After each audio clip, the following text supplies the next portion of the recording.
Our flagship instrument, the Zetasizer Ultra, has a new measurement type called multi-angle dynamic light scattering, which measures at 3 angles, the forward, side and back.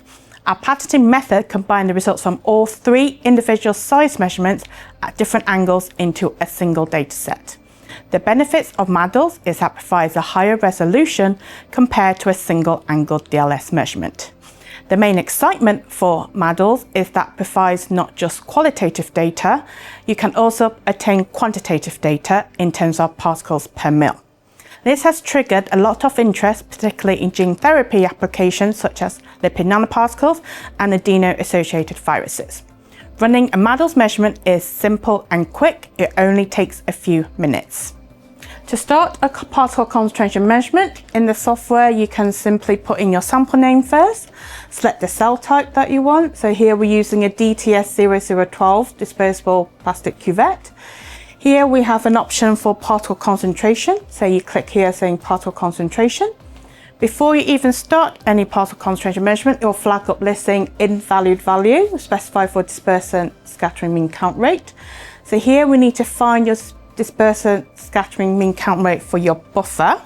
So in the Zetasizer we currently have a buffer.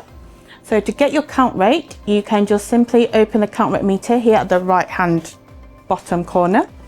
Select the cell type, so here we have DTS0012, attenuation position 11, angle detection backscatter, and click play. So here we have our actual and average count rate, which is around 270 kilocounts per second. So we can then take this value and input into the software here at 270.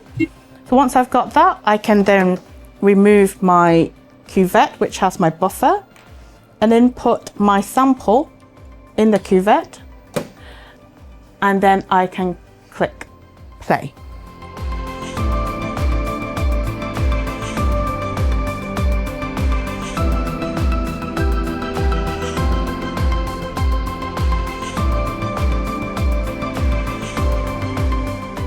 Now the Zetasizer finished the measurement. To look at the data, we click on the Analyze tab. With each particle concentration measurement, it has a parent record. As you expand on it, you see the individual records that's been measured for each angle at the backscatter, side and forward angle. With the MADLS, you get a unique combined into one single data point or data set. So what you have here is your size distribution as well as your particle concentration here in terms of particles per mil. As you can see, taking a particle concentration measurement on the Zetasizer Ultra is very simple and quick.